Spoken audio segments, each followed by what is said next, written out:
Welcome to the Out of Key Podcast.com. Welcome to Is This Entertainment, starring Ben Owens and Jacob Miller. This is episode 30. 30? I'll be honest, Wow. I didn't think we'd get this far. Man, 30. That's 30 weeks, basically. There were a couple of weeks we did two, yeah. Yeah, we did some double ups. So it's basically half a year, you know. Yeah. That's a long time to do anything. Like if you said, hey, for a half a year, you're going to make a podcast and 30 people are going to listen to it. Yep. And it's not going to grow. You're going to have some mild spikes. You're going to have some weird spikes. And then it's going to regress to the mean. Yeah. Would you do it? Would you sign up for it? I don't know. I think I look forward to this every week because like I don't really get to be all like it's a good conversation. Yeah. Yes. Gives you and I an opportunity to hang out. Yeah. Which I feel like we're both better when we have a schedule and a project to work on. Yeah. For hanging out. Yeah. So yeah, this has been nice. And speaking of projects, the music that you sent me, I just can't, I don't know why, I can't get into the zone to be like negative, like super negative. I don't know. What music did I send you? You send me the tracks, the guitar tracks or whatever for the song. Oh, yeah. And it's like, I don't know. It's like every time I sit to write to it, I'm like, I just don't want to be in that space. Because that was that whole thing. With, you don't want to go. Who wants to live there? Yeah. Mentally. I don't know. It's weird. No. I used to want to live there. I used to like on purpose live there when I had nothing wrong with my life. I wanted to be depressed and miserable. Yeah. And now it's like, now that reality, you've got like real stuff to like supplant that, like the stress of being an adult moving again. But anyway, I'll probably go back and approach it from like, I'll just write whatever to this instead of like that idea. Yeah. I don't know. Because I've opened it up a couple of times. I just didn't want you to think I was like not working on it. Every time I try to do it, it's just I get upset and depressed and angry, and I just don't even want to. I don't want to be in that spot. I don't know. It's weird. Yeah, absolutely. Oh, life is weird, man. It's weird. Totally get it. Yeah, it's just I don't know. I miss the day. Like I listen to the same music. I guess that's what everybody does. We listen to music. Yeah, I think we all hit a point. And then we just listen to the same stuff. Yeah, and now, it's real hard to add new things. And now I'm starting to produce like a completely different genre of music. So I am listening to it on purpose, but I'm listening to it not in the context of like lyrics or anything because so much of that is negative, like that style of music. So I'm really just focusing on the production aspects of it. Yeah, it's almost like you're not listening to it for enjoyment. It's more like homework. Yeah, it's research. Yeah, but it's fun. It's like it's fun to do. Yeah, no, definitely. Yeah, it's like I'll do I've never made this kind of music before. Let me try, and then mine comes out sounding totally different than what I was shooting for, but it's something I would have never made in the first place. Right. I tell you, one of the I think I mentioned this last time. I don't know if this was, or maybe we were just talking about it, but like the way that I find out about new music now, like newer artists. The current people is basically through watching Saturday Night Live. So that's how I found out about this Phoebe Bridgers lady. And I listened to her album. I think I've talked about this actually on the podcast before. Yeah, I think is that the one that Pharrell found? Or is that a different girl? Who's Phoebe Bridgers? No idea. Is it spelled Phoebe with the Phoebe? Phoebe, maybe? Listen to her album Punisher. It is... Her lyrics are like rock solid and just cut to the point, but be ready to be sad. She looks kind of rock and roll. Yeah. Oh, she's super rock and roll. Yeah. It's her voice reminds me of that chick from Flyleaf.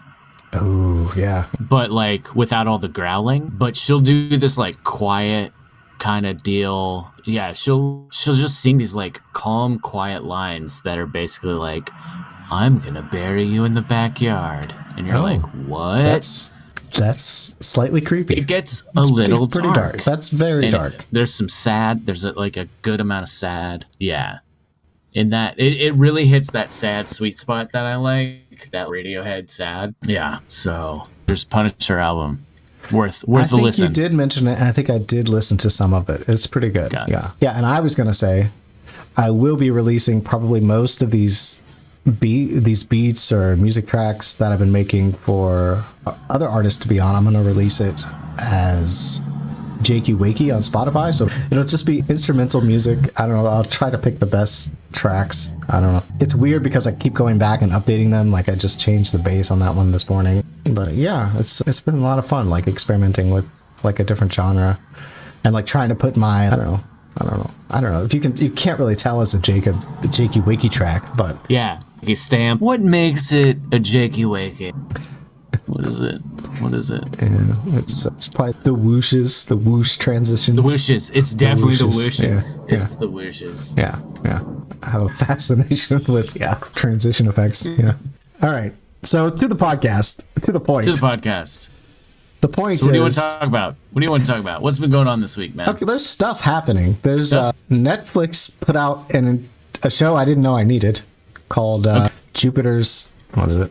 Jupiter's Legacy. I keep wanting to say Jupiter's Ascending. Yeah, Jupiter's Legacy, and I don't know how that title has anything to do with the show, but I haven't finished the show, so maybe it will explain itself at some point. But it was based on a comic book by Mark Millar, who's brought to you several traditional comic books as well as the what did I say? The Gentleman. Oh, he did the Kingsman. Yeah, he wrote that. He came up with that whole thing. The Kingsman. Yeah. So like the comic books, not the movies. Which obviously the movies were based on the comic. Yeah, and so he did the same thing. He wrote a comic book, and then it's been adapted for television by Stephen S. DeKnight, who I had mentioned before on the podcast and said, sounds real familiar. This is the guy you need to get to do your superhero show. And somebody got him. He did the Spartacus show on Starz. Oh. Okay. Yeah, so like a 300 Zack Snyder-esque thing. There's going to be some glistening bodies. There's bodies. Yeah, there's some glistening bodies. And like the way that he tells stories, though, that's the thing about it. Is like he weaves stories, and he's done an excellent job here with this. Like my wife's, it's so complex, but like I can follow it. It's not so complicated that you can't follow it, which is great. How many episodes is it? It is episodes. It says it right here. 8. There are 8 episodes. I think we're on episode 8 really feels like a sweet spot, man. That 8 feels good to me. It's you tell me a show has 12 and I'm like, that might be a little too much. Which is crazy because we used to watch 24. I used to watch 24 episodes of 24. Yeah. And those were You'd get that. You get episode 17 and you're like, all right, man. This guy 2 a.m. to 3 a.m. You gotta sleep. Take a nap. Why are you still awake? Go to bed. Where like in the commercial break is when somebody's getting this guy a cup of coffee because going to the restroom. Yeah. Those types of stuff. Yeah. Yeah. I missed that show though, man. That show was great. The 5th season of that show. For me, I would put them in. If I'm putting them in order, it's probably 5, 1, 3, and then the rest are a mismatch. But that 5th one, man. I think I know what you're talking about. That action sequence. Where you find out, it's the one where you find out that the president is the bad guy. Yeah. Okay. I can't really remember enough of it. It's probably 15 years since I watched it, but I think that was like 2005. I just realized our names are like in a weird spot on these boxes. Are they? Yeah. Aren't they normally? They're normally above the boxes. Yeah. Only 3 people watch the YouTube anyway. But now you're not really in the box too great. But whatever. That's okay. What are you gonna do? Nobody watches this thing. Use the Zantex steps. So that take a deep breath, you can mentally progress through this and into your next enlightenment. Yeah, this is for my benefit. This is for your benefit. Cheers. Tell me how the boxes feel, Jacob. How do they remind you of your childhood? Couldn't get the square peg in the box or in the round hole. Couldn't get the square peg in the square hole. These toys don't make sense. Cheers. Yeah. So anyway, this show came out. It's taking the whole superhero thing from a view we've seen before, but a different one. Like the way that they got their powers is part of the mystery of the show. and takes place in a different time period than the bulk of the show. So it's going back and forth between time periods, and they actually aged up the main characters to be older at the beginning, so that are in the main time period, so that they can play younger versions of themselves in the past. Yeah, so it's a totally different kind of production, and it's just been really fun to watch because I didn't recognize Josh Duhamel or whatever, because I didn't recognize him because he was like 60 instead of so it was like, who is that guy? I know that guy. No. Okay. Yeah. Fergie's ex-husband. Is that what it is? That's who he is? Yeah. Good for him. Yeah. So it's been a fun ride, and hopefully you get a chance to watch it. And also the Nevers. Is it the Nevers? That's been fun too. It's gonna happen probably today. Okay. If not today, definitely tomorrow. I'm gonna start watching that because it's a different take. Like, we're getting all these different superhero takes, which is fun. Yeah, I didn't know they could. I didn't know if there was anything left without going. Marvel's run out of ideas, so they're going super multiverse, weird time travel-y type of stuff. It's like, oh, we did everything else. So to see, I feel like multiverses are so like integral to the comics and to how they like branch out and retcon so much stuff, or like, tell more stories without a different without being painted into the box. Exactly. So it seems like that's like a natural place for it to go. I don't feel like it's a cop out. I feel like it's more of I think more than likely it's being used similarly. Yeah, for sure. Yeah. Similarly. We speak today. I don't know. I didn't do my exercises. Yeah, I haven't done any. How now, brown cows? Yes. No, none of those. Yeah. I have not done my Linklater vowel tree. Also, I've got these new teeth. I got some tooth implants going on here. Oh, look good. So I'm having to relearn my mouth. I feel like I'm always slurring on this side. Re-educate your tongue. Yeah. I keep biting the inside of my cheek because there's teeth where there weren't teeth before. Right. Crazy. So, technology. Yeah. They drilled new teeth into my jaw. They just did that. That's crazy. Well, actually, they drilled a post and then they screwed on a tooth 4 months later. That's super weird having a dentist take like a tiny little torque wrench and just go crank, crank. Oh, is that tight enough? Let me just give it one more turn. All right, there we go. Oh man, I'm having nightmares and I'm not. Yeah, I get to do it 2 more times. No. With 4 more teeth. Seriously? Yeah. Bro, I feel for you. This mouth is ripe with baby teeth. You got these guys are here, a little baby tooth there, a little baby tooth down here, a little baby tooth down here. That's right. Did they have an explanation for why you didn't get the regular teeth? Just like, you were just lazy. Nope. Your body was like, these will do. No, somebody said something about evolution. We're not like, our teeth aren't like ripping into raw meat. Like, I'm not like ripping into a deer leg, an uncooked deer leg. So I don't need as much power in my teeth. That was one explanation. Like, I know we seem to talk about diet somehow every time. We really do. And I've been like listening to all these different diet things, and like I'm coming full circle, I think, to landing on maybe we were fruitarians. Like, if you think about like just walking around in the wild, you would see an orange or an apple on a tree and you would grab it and eat it like naturally. The only reason you would eat meat is if it was like the cold season or like you were in a desolate area and you needed to kill something to eat it. You know what I mean? So it's like this, like when you say evolution, my brain just wants to be like, maybe not. Been really enjoying orange juice. Like I was on this keto kick for a second. Like me and my wife, we were doing the OMAD, 1 meal a day, keto type thing. And then I've just, for some reason, I'm so drawn to orange juice. Like, not orange juice in a bottle. For whatever reason, orange juice in a bottle tastes disgusting to me. And it was disgusting my whole life. It's like, why would anybody drink orange juice? It's so gross. And then I juiced an orange. And I was like, okay. This is different. It's like magical. If you squeeze an orange and you drink it, something happens. You just feel more alive or something. I don't know. It's weird. I'm not a fan of eating celery, Like, very rarely am I like, you know what this needs? Celery. Like, two things need celery. Wings. No, I have no use for that. My wife likes celery. That's the only time she eats celery is with me. No, a celery can go inside chicken and dumplings. Yep. Yeah, just little bits. Just a little bit Yep. of celery goes a long way. Or like various like Cajun dishes. Yeah. But juicing celery, if I'm juicing like some apples and some oranges or whatever, and then I throw in a whole couple of stalks of celery, man, it takes it to another level. Just takes it to another level. Something about celery juice I enjoy. Celery as a vegetable, No. I don't need it. Yeah. It's interesting that you're coming at it from this angle because I've never heard you talk about juicing in my entire life.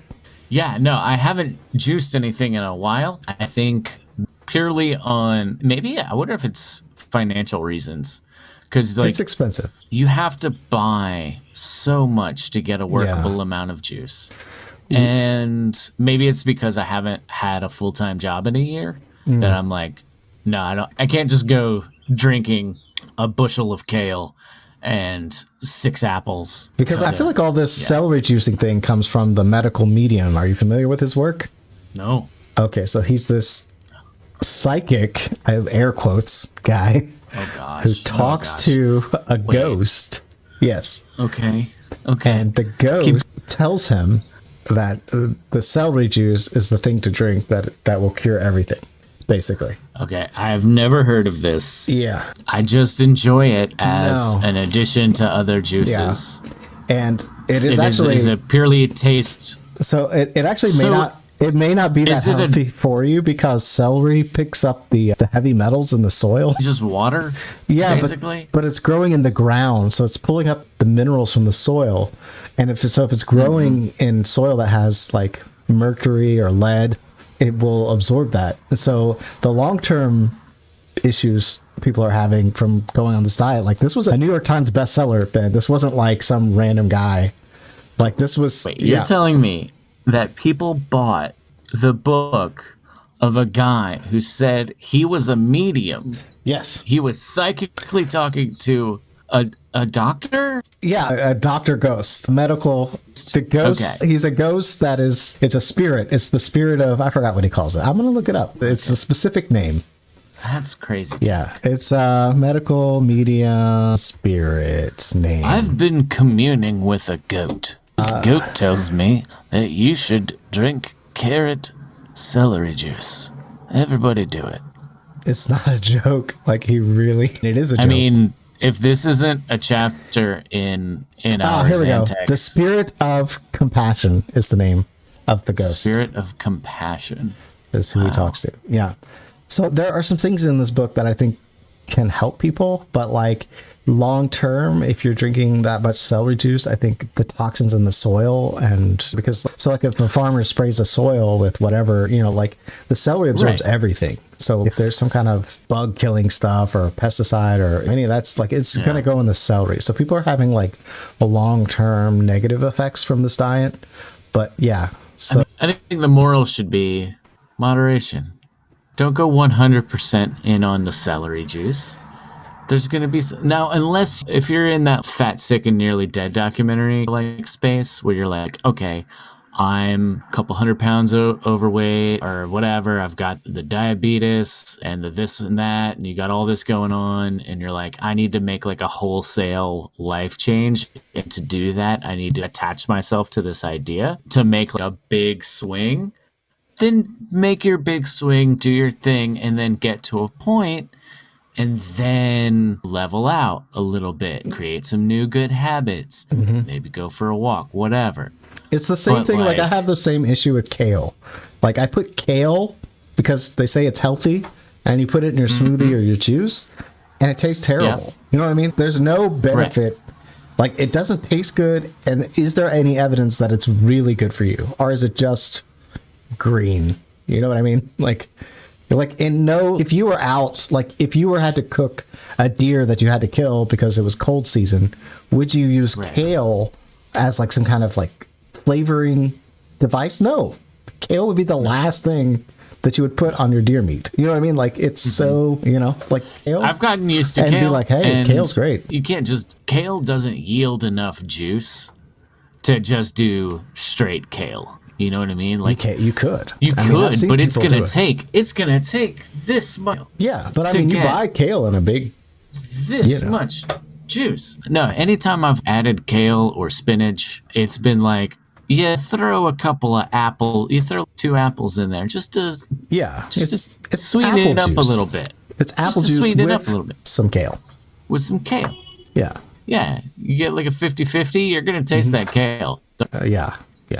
It's But no, I don't mind kale's taste. Like at this point, like I've been cooking with kale for so long. It's been like easily 10 years, probably closer to probably 10, 12, somewhere around there. I've been cooking with kale. Okay. Yeah, no, I saute kale. I'll do like a chicken and kale thing. Or if I'm doing like a salad, I'll split it. I'll do half kale, half like spring mix. Yeah. Or like okay. half spinach. It's anytime we have kale, it was specifically for the purpose of health benefits, quote, in air quotes. And I don't think we could get used to it. I don't know. I'm happy for you that you were able to. It's just like a good That's a big kale hump. salad. I dig a good kale salad. Okay. Yeah. Maybe I have to try. Maybe I have to just try the raw kale. Something that's cilantro is another one of those that's come around for me. Yeah, it used to taste like soap, and now it doesn't taste like soap. I don't know if it's my taste buds are changing or what, but it used to literally taste like soap. I'd be like, I can't, and now it tastes different. I don't know.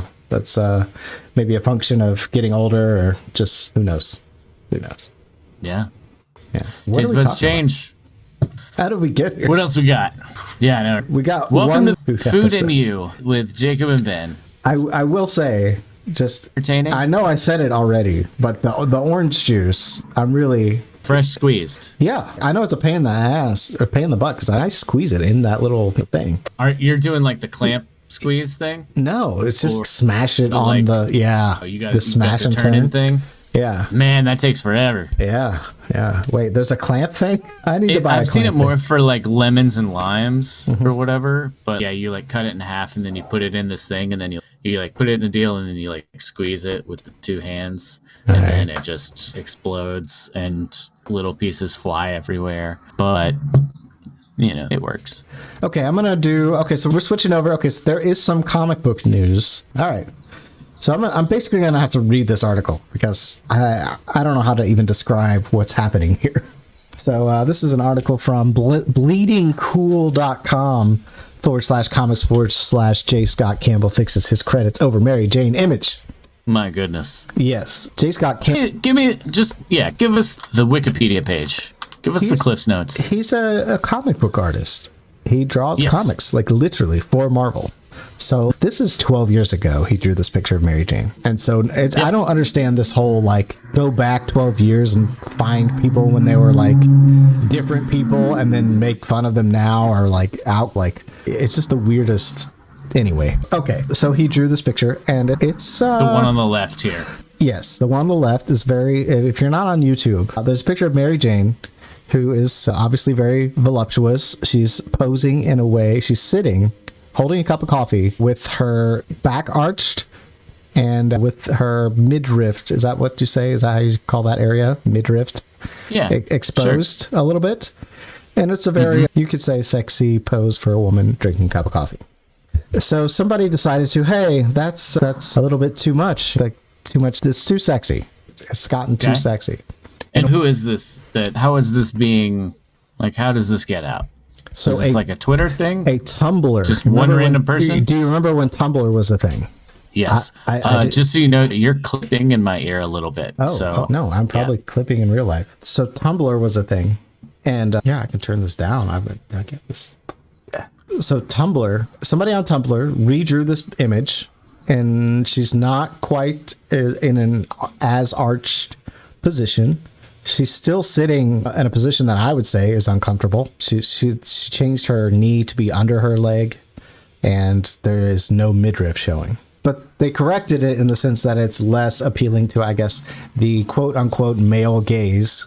So that's a thing. Wait, so did Marvel reissue it 10 years after the fact? Or did this person just do their own version of it and was like, hey, wouldn't it be cool if this was... Yeah. So Okay, so just real quick. So somebody on their Tumblr page was like, hey, do we think this picture's just a little much? And then did their own recreation on their own Tumblr page? Or did Marvel did Marvel say reissue it with a new cover? Or did Marvel do anything at all in this scenario? Yes and no. Okay. So after this was posted, there was some controversy about it on the Twitter sphere, of course. And some people defended him because a fun statistic, comic book sales have been going up. Comic book sales have been going up. The thought-provoking thing about this is that none of the comics that you think of when you say comic books are the ones that are selling. There's no Superman. There's no Batman. Out of the top 20 comic books, they are all Japanese manga. Okay, yeah, I mean, that makes sense. The manga crowd is incredibly loyal and I would say fervent. But at what point did that crossover happen? The sales of regular comic books have been going down and the sales of manga have been going up, I'm assuming, so that they have crossed as far as statistics. I don't have the statistics in front of me. Somewhere around 2007. I feel like 2007. No, it's going to be like this year, last year. Yeah. What? No way. Yeah, now we got to No way. Manga got huge, man. I feel like manga got huge like 2007. When did manga become a big deal? Dear Google. Plus, I feel like straight up actual comic books, the Marvels, the DCs, except for the occasional graphic novel, I feel like their last giant heyday was probably the late 90s. So it's hard to find statistics on this. Manga Pass, American Comics, manga sales. I should just type in manga sales versus comics. Why are manga outselling superhero comics? That was in December. This is exciting. I don't see a date. It's not important. The date isn't important. It happened. That's the thing that's weird. So for those of you who don't know, Japanese manga has a lot of what you would call voluptuous women on the covers and in the comics, to a degree that's way more so than anything that this version of Mary Jane is showing. And I think that's where some people came to the artist's defense and said, hey, this is nothing compared to what these comics are offering. But you also have to think about audience. If you're buying manga, you know what you're getting into to a certain extent. Whereas if I'm buying a Superman comic for my 8-year-old because he watched the Superman movie and Mary Jane looks pretty hardcore there, then if I'm a parent, I think I look at that differently.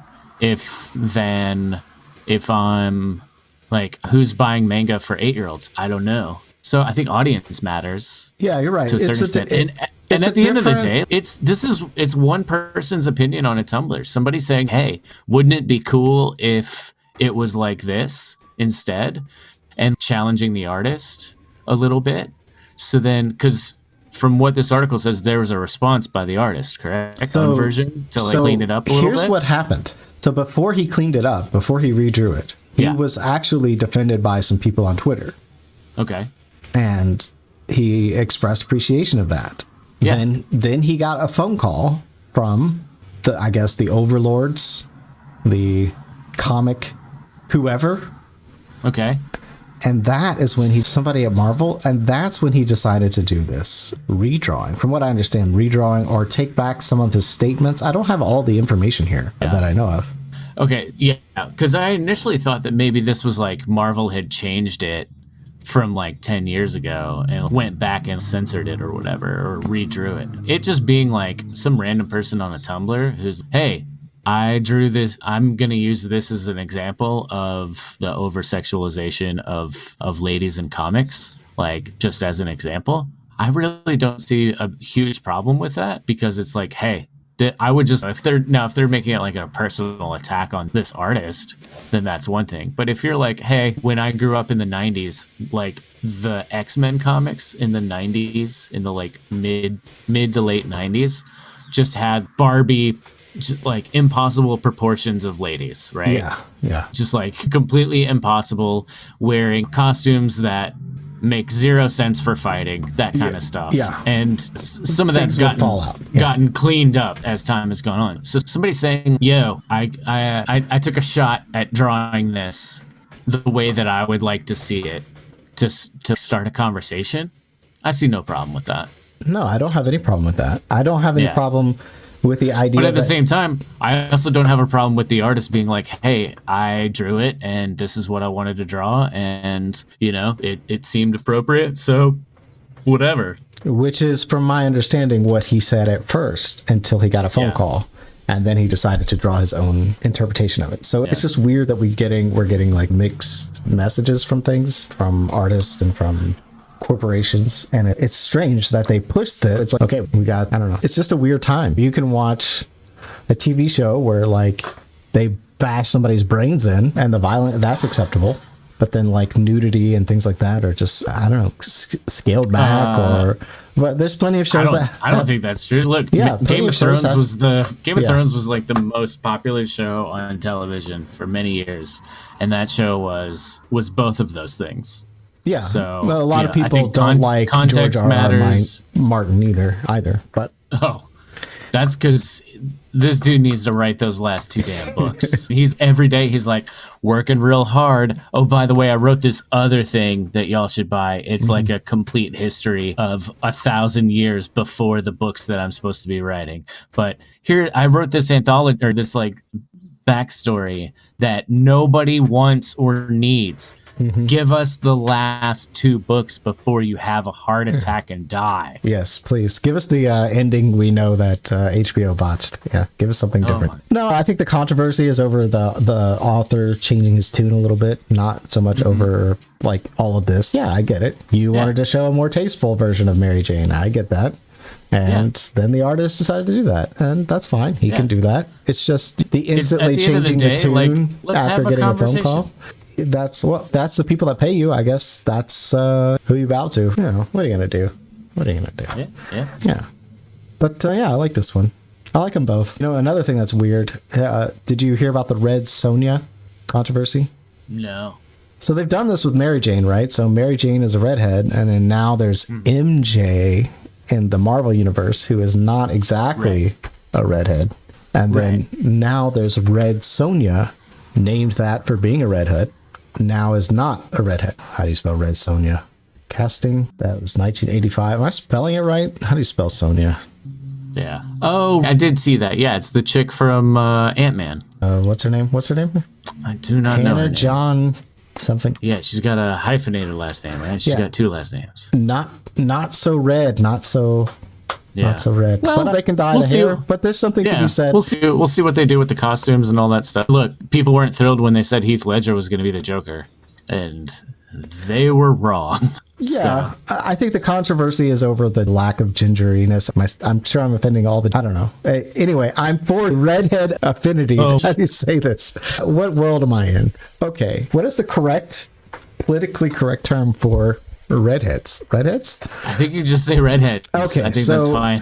What I'm saying is with all of this controversy over race and things like that right now, the idea that they're not casting a redhead is upsetting to some, I think. And redheads, they get recast a lot in Hollywood. And that's what I was saying. Really? With the Mary Jane situation, it's been happening a lot. Yeah, but at this point, I feel like Spider-Man's a bad example because they went all in on like with Kirsten Dunst. Like she had the like iconic Mary Jane look down. You know what I mean? So if you're on your 3rd Spider-Man series, like your 3rd Spider-Man, your 3rd go round with this cast of characters, you need to mix it up a little bit. And honestly, if you can attach somebody who's as popular with the kids as the Zendaya, however you say it, then you do that. Yeah, I come from 2 different angles. Just one, the principle of it. If you're gonna say we need more representation, and then you're minimizing a group that's small already, so it's just the hypocrisy in of it. Redheads? Yeah, there are fewer redheads. There's like a very small percentage of the population. Outside of England, though, I don't know how much redheads are getting like full blown discriminated against. Or I think we're doing it now. I think that's what we're talking about. We're being hard on redheads a little bit. are we? I'm just saying, if you're gonna say we need more representation in Hollywood, this is an opportunity to find a redheaded person who can act. Well, like, what, you're saying there aren't any?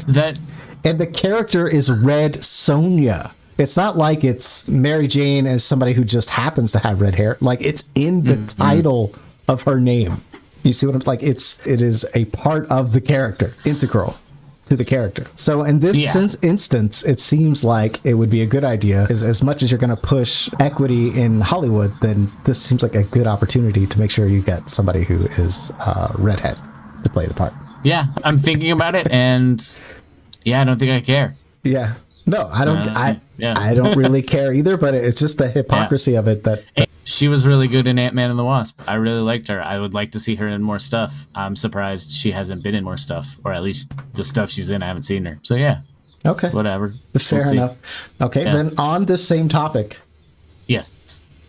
More controversial news is we haven't covered yet, is the Black Superman, Black Clark Kent. This is happening. This is happening. Oh, I don't know. I think maybe I'm waiting to see it on a more like substantial website. You know what I mean? Right. To like, is it happening in film? The other thing is, because in my mind, I assumed this was for a movie. I'm looking. I guess if you're going the multiverse route, sure. But they're like... Yeah, the next Superman will be black. New superhero movie will feature black lead, director, and script writer from the Daily Mail. This is from the Daily Mail. It says, while no director or... reputable? Fairly reputable. Coates, who expanded the world of Wakanda for Marvel, will write the script. And his name was linked with a role for Michael. After his name was Michael B. Jordan said, "I'm flattered that people have had me in the conversation, but it's still not official. Nothing is official." Yeah. But this has been done in the comics, but they did it as a different character, as a Calvin Ellis in Final Crisis 7. But this has not been done as Kal-El, officially a Superman, Clark Kent. If DC's doing this whole, I don't know if they are aiming for like this whole multiverse, everything is connected but isn't connected. Like, we're gonna just do different take, like Scorsese's Joker or Todd Phillips's Joker versus Zack Snyder's version of Joker, and those two things existing at the same time, just in different worlds or whatever. So I don't have a problem with it. I don't. Generally, if they want to do it, go for it. I don't have a problem with it either. I don't think it's smart. I have a feeling DC's not smart. We've established that. Because again, I'll take it back to Marvel made us care about a raccoon and a tree having a father-son relationship. And so if you're telling me that there aren't like good, strong black characters in the DC universe already that couldn't handle, like, that could have their own movie, that could have their own show, that could have their own presence, then they could just go all in and make that. At the same time, if I'm an 8-year-old black kid and I see that there's a black Superman movie, I think I'm thrilled about that. So, sure, why not? Give it a shot. Nothing else that DC has done has really worked on a grand scale other than Aquaman and the Wonder Woman movie. Man, like, they should be in throw everything at the wall territory. But isn't that what DC's always done, is throw stuff at the wall? Isn't that the problem? Just a great movie. It was such a great movie. And what movie? Black Panther. That was all right. It was not bad. Was a great movie.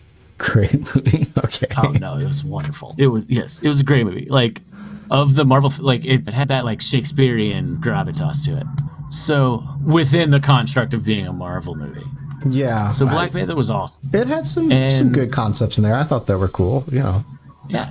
So, like, find DC's version of that and just make it good. Make it really good. Or try this too. Whatever. Nothing is sacred. Nothing is whatever. Just like, they're gonna make whatever, and Well, I'll watch it. I'll watch it either way. You tell me if there's a Henry Cavill Superman movie next month, I'll watch it. If there's a Michael B. Jordan Superman movie next month, I'm gonna watch it. Part of the controversy with this was they announced the Black Superman news that was going to happen on Henry Cavill's birthday. Oh, come on, DC. Yeah, like it's just you've already got a Superman that people like, and it's just like, well, let's just throw him under the bus real quick. Yeah, but that's the other thing. Like they're committed right now to using the same characters in different ways at the same time, and it not being a big deal. So I don't think doing this movie takes Henry Cavill out of contention for a future movie or anything like that. And I think we all have to like take the idea of DC having a unified, full-blown cinematic universe and just put that on the shelf. And in my mind, it's okay, like we're just going full-blown multiverse. There's different incarnations all over the place. They're going to have a movie, hopefully, that has Affleck Batman and Michael Keaton Batman. And I look forward to that. And if they find a way to squeeze Joaquin Phoenix in there as the Joker for a split second, just to say, look, all this stuff is tied together and it also doesn't affect each, like nothing has to affect each other, but it's also like, I'm fine with that. Yeah, they all exist simultaneously, and they all exist simultaneously and not at the same time. Yeah, and they don't directly affect yeah. each other, except for right now, unless Flash gets involved. Yeah. If Flash gets involved, then whatever. Yeah. So this is a big controversy episode. We're talking about all the people that are mad on the internet today. Yeah, we didn't have any other real news, just angry Twitter news. Yeah, angry Twitter news. Yeah, which is just Twitter, I guess. Twitter news. That was fun. Yeah. How about it? Thanks for listening to us talk about controversy and not have any real, nothing really to offer as far as a conclusion or result or path to take. That's the fun part about the internet getting mad about things. There are no solutions. There's no solution whatsoever. What are you gonna do? That's what my wife usually. She used to say that all the time. What are you gonna do? Yeah, look, somebody still needs to do these dishes. You know what I mean? Somebody's got to take out the trash. Yeah. Speaking of dishes, I guess I gotta go get to that. Thank you for listening. Thank you, Ben. Thank you, Jacob. Thanks everybody for listening. Yeah, it's been fun. We're up to episode 30. If you want to see us, make sure you are like actually subscribed to this, and then also if we do a good episode, if we do a good job, tell a friend. If we don't, it's fine. Deal. Whatever, no big deal. Appreciate you, and we'll see you next week. Bye.